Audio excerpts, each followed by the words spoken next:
Imagine someone predicting the exact day you would arrive in a specific city. Not just the year or, the month, but the specific zero margin of error calendar day. Right. And this prediction is recorded and locked into a public archive literally centuries before you were even born. I mean, that is the level of mathematical exactness we are putting under the microscope today. Yeah, and it sounds totally like science fiction, right? Yeah. But looking at the framework in the lecture notes we are examining today, it is actually a matter of documented historical and textual record. It really is. So, welcome to the deep dive, everyone. Today, our mission is pretty straightforward. We are transforming you, the listener, from someone who might feel completely overwhelmed by the sheer volume of biblical texts into a confident self-feeder. Absolutely. We're exploring practical, step-by-step methods to study the underlying data like a forensic investigator. And to do this, we're using a really fascinating stack of lecture notes focused heavily on eschatology. And, for anyone who might be totally new to that specific term, eschatology just simply means the study of last things or end times prophecy. Right. But we should clarify right up front, we are not here to sell you a specific religious viewpoint or push a theology. We're just reporting on the mechanics outlined in these sources. Exactly. The premise here is that navigating prophetic timelines like the ultimate stress test of your study skills. If your methodology can hold up under the weight of this prophetic math, well, you can track the logic pretty much anywhere else in the text. But, the first step to being a self-feeder actually has nothing to do with reading Greek or doing complex math. The notes make this really brilliant psychological point. Oh, about the bias. Yeah. The real challenge is approaching the text with a truly open mind, dropping your presuppositions. It's like trying to sit on a jury for a high-profile case where you already think you know the defendant. Yeah, if you walk into a courtroom already convinced of the verdict, you're just biologically wired to ignore the actual evidence. Right, cognitive dissonance. Exactly. You will only look for the specific data points that confirm your preconceived bias.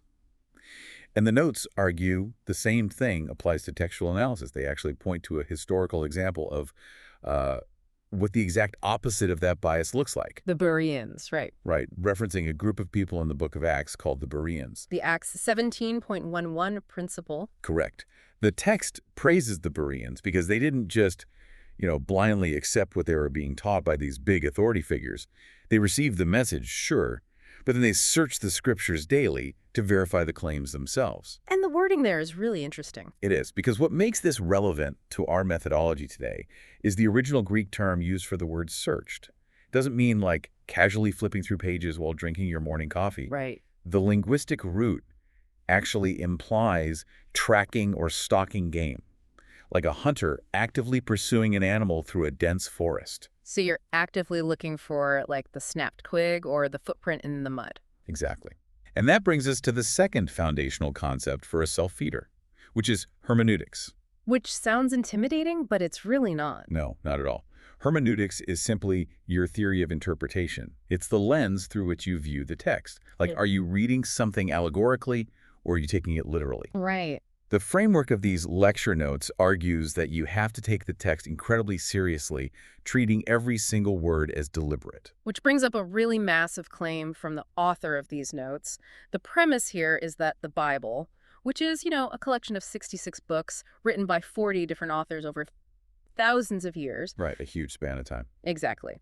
But it operates as one highly integrated message. The author actually argues that every word, every number, every tiny detail is there by deliberate design, originating from outside our dimensionality of time. It is a really bold premise. Oh, absolutely. But the notes do provide a pretty compelling piece of evidence for that level of, microscopic precision. It centers around this famous debate in Matthew chapter 22. Oh, I love this example. Yeah, so Jesus is surrounded by the Pharisees, who were essentially the elite, highly educated religious attorneys of the first century. And they are actively trying to trap him in a theological contradiction. Right, they're trying to corner him. Exactly. So Jesus just flips the dynamic entirely. He asks them a baseline question. He says, whose son is the Messiah? And they answer immediately, right, because it's foundational theology for them. They say, he's the son of David. Right. But then Jesus quotes Psalm 110 right back to them. Mm-hmm. He says, well, if David calls the Messiah Lord, how can the Messiah be his son? Oh, wow.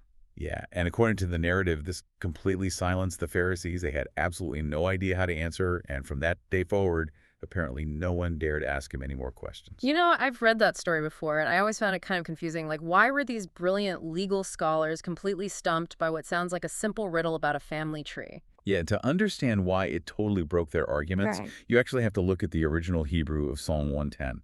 Jesus' entire counter-argument hinged on the word Adonai, which means Lord. Okay. But in the original text, there is this tiny Hebrew letter added to the very end of that word called a yod. And a yod looks like a tiny apostrophe, right? I mean, it's essentially the smallest letter in the Hebrew alphabet. It is. It's so small you might actually mistake it for a smudge of ink on the parchment. But mechanically, adding that yod to the end of a word makes it possessive. Yeah. It changes the word from Lord to my Lord. Wow. So Jesus was cornering them with their own text, pointing out that King David wasn't just talking about a future human descendant. By using that specific possessive yod, David was referring to a divine being, my Lord. That is wild. Yeah, the total defeat of these elite scholars rested entirely on the presence of a single microscopic character of text. That is just incredible. It functions exactly like a single character of code in a massive computer program. You know, if you're writing software and you change or ignore one single keystroke, like a comma or a bracket or a semicolon, The whole thing crashes. exactly, the entire operating system crashes. The author is suggesting the text operates on that exact same level of absolute, unforgiving precision. And honestly, this changes the game for you as a self-feeder. You cannot just approximate the text or, assume words are thrown in just for stylistic flair. Right. But the good news here is you do not need a PhD in ancient linguistics to track down a yod. No, not at all, because we live in the era of the smartphone. Although, The notes point out that utilizing modern digital tools is just a non-negotiable step for a self-feeder today. absolutely. You can download completely free software, pull up a digital Bible, and literally just hover your thumb over any English word. And a menu pops up instantly, showing you the original Hebrew or Greek, the root definitions, the grammatical tense. Everything you need. Yeah. What used to require a scholar spending 6 weeks in some dusty seminary library can now be accomplished in 20 minutes while you wait for the train. The barrier to entry is completely gone. It really is. So we have the open mindset, right? Yeah, And yeah. we have the digital tools. But the methodology in the notes also addresses what happens when the system still seems to crash, like when you just hit a wall. Right, the private journal technique. Yes, this is a highly practical, physical step. When you are reading and you encounter a verse that completely confuses you, or you find two verses that seem to flat out contradict each other, the rule is do not just skim past them, log them in a private, dedicated journal. And this ties back to the precision of the text we were just talking about. The notes emphasize a strict rule. There are no true synonyms in this text. No, If two words seem identical in English, the slight discrepancy between them in the original language isn't an accident. It is actually a discovery waiting to happen. it's a feature, not a bug. So you log that confusing discrepancy. And then the technique suggests you literally just pray over it for clarity, and you wait. You don't try to force an interpretation. Exactly. Don't force it. And the notes argue that the answer will very often arrive from the most unexpected, serendipitous place. Yeah, you might be listening to a deep dive like this one, or you overhear a conversation in a coffee shop, or you read a historical news article and suddenly, boom, the pieces snap together. The contradiction resolves itself perfectly. And when that happens, the methodology requires you to go back to that journal and write the answer down right next to your original question. Why is that so important? Well, the psychological reason for this is vital. Eventually, you will hit what the notes call a valley of doubt. You will encounter a season where you feel entirely discouraged or overwhelmed by the complexity of the material. Yeah, that happens to everyone. Right. And when you are in that valley, you can physically open that journal and look at the literal, documented footprints of your own learning journey. You have a written history of complex things you previously did not understand being brought into sharp focus.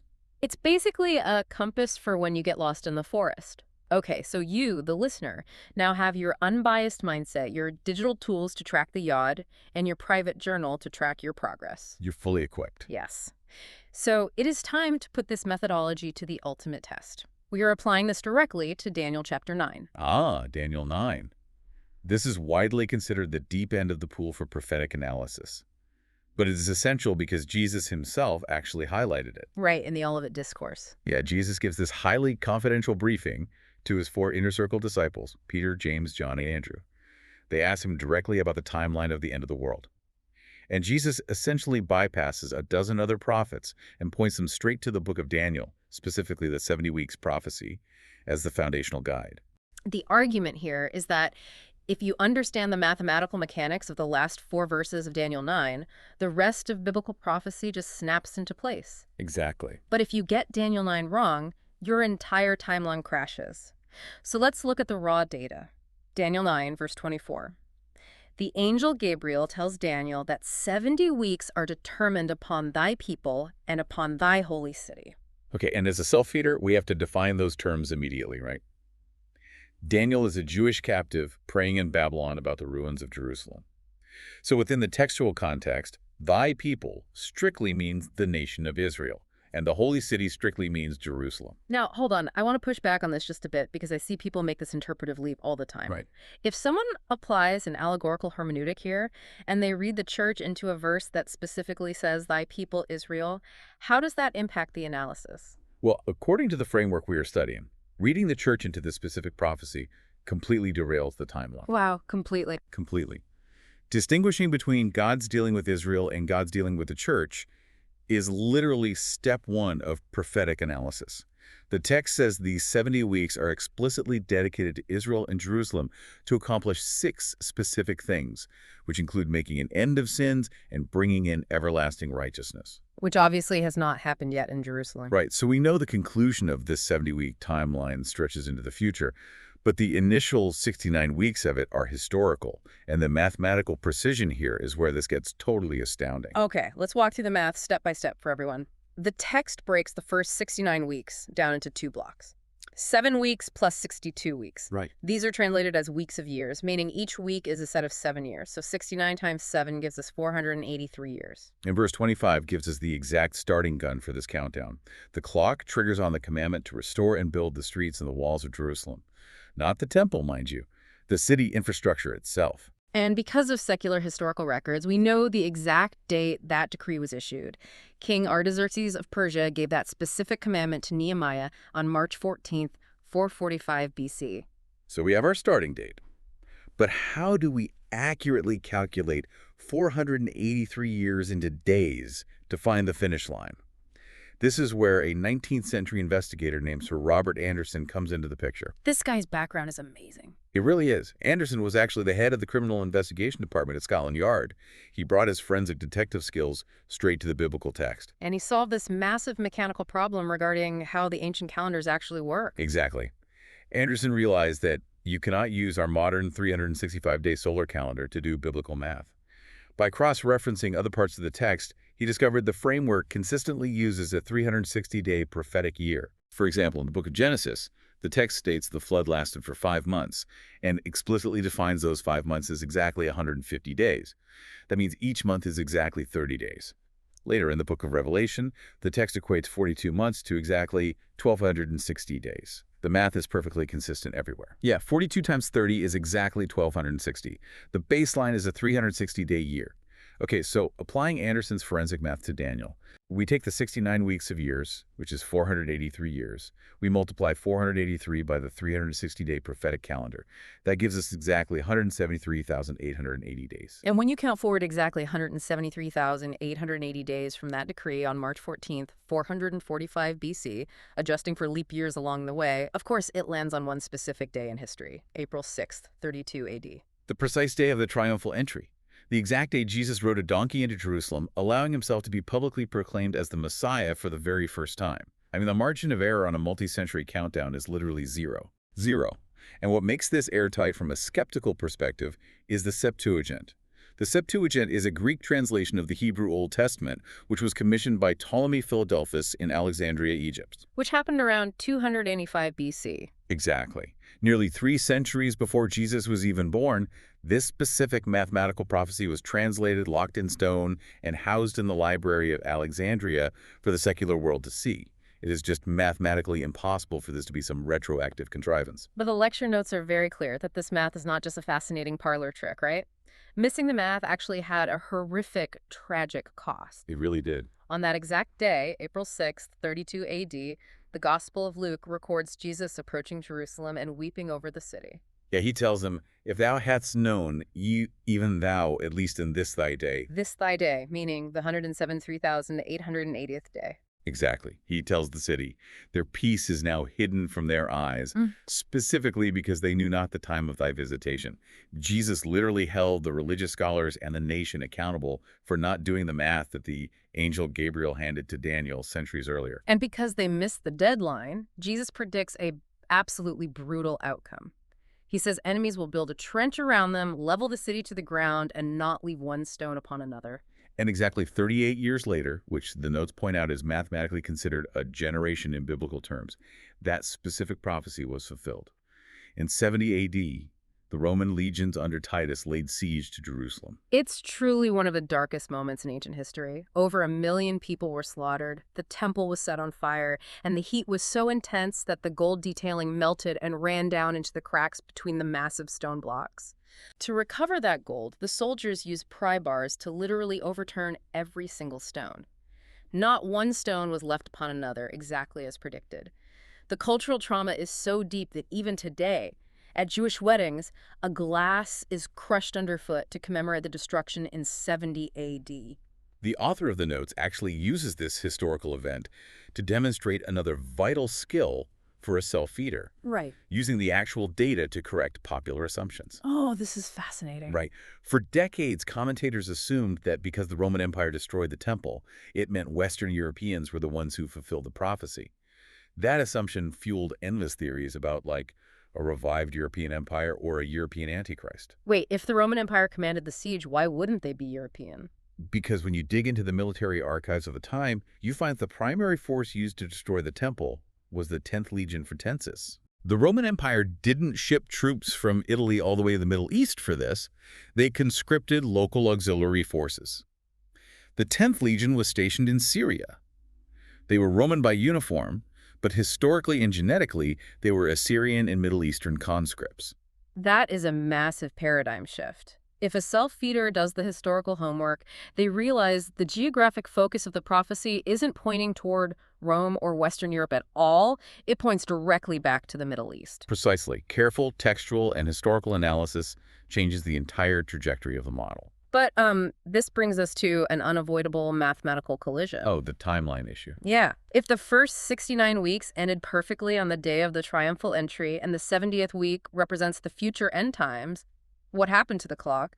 You can't just pause a countdown. Right, that's the big question. If I tell you I will see you in 70 days, I do not get to stop the clock at day 69 and just disappear for 2,000 years.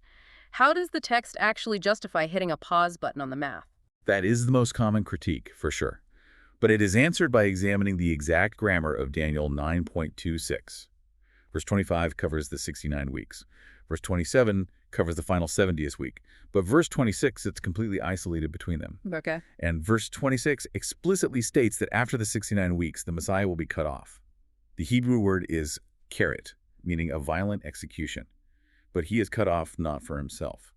Following that execution, the city and the sanctuary will be destroyed.